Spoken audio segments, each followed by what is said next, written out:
Cześć, servus and hello. Welcome to a couple of videos where I'd like to show you some of my gear. I think I don't have particular special gear or expensive gear, but I'd like to modify things, change it to my personal needs, and I'm wondering if this could be of any interest for you for inspiration. A little disclaimer up front, all of those products I bought by my own money, so no sponsoring or advertisement whatsoever. If I name brands, it's just my personal choice. Please feel free to choose your own brands. So, let's get started.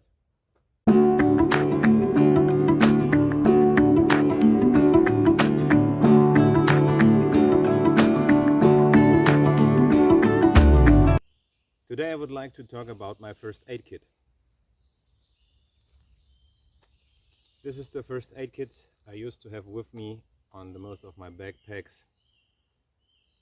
It's a reduced first aid kit, maybe best for hiking and short trips, maybe not so much for bigger bushcraft activities. And it's not strictly a first aid kit, there are also some things inside which maybe are not first aid in the first place. But anyway, I think let's have a closer look. The pouch itself is from Helicontex with Molle system. I think there are similar pouches from other brands on the market in similar shape, similar size. These are probably one of the smallest first aid pouches. Here on the first aid sign I marked in case of emergency, so first helpers will hopefully notice that they can find here some personal data about myself and my health condition. My blood group, not 100% necessary here I guess, but why not? It's a nice gimmick. So let's open it. It contains of 2 bags on each side.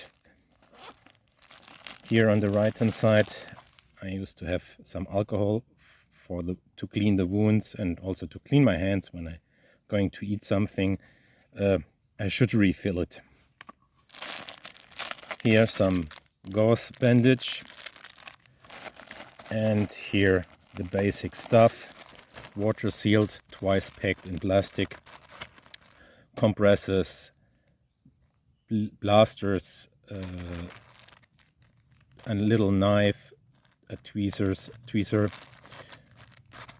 yeah, all the necessary small things you need in a first aid kit.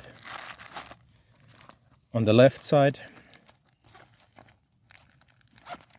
I have here a card. This card is meant to remove deer ticks, but I also use it in dual use information in case of emergency, so my personal data, my health conditions, and also who to contact in case of emergency, and also insurance number, phone number, especially when I'm abroad, all those necessary information about my insurance and who to call to activate the insurance.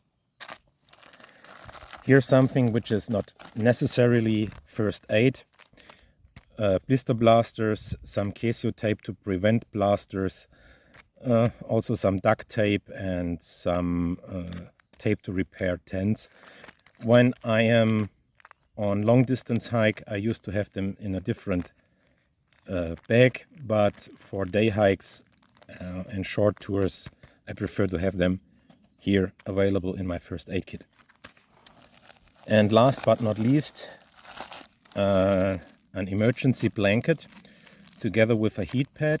If you open this heat pad and it gets in contact with air, it starts to heat up. It works for 6 hours about. Together with this emergency blanket, the idea is to keep me warm, or to keep another person who needs help warm, especially in winter, until help arrives. So that's it. This is my first aid kit for day hikes and day tours. Maybe for bushcraft it's a little bit too basic, too small, but anyway I think it contains the most important parts of a first aid kit. So thank you very much for your attention. I wish you always safe trails. Bye.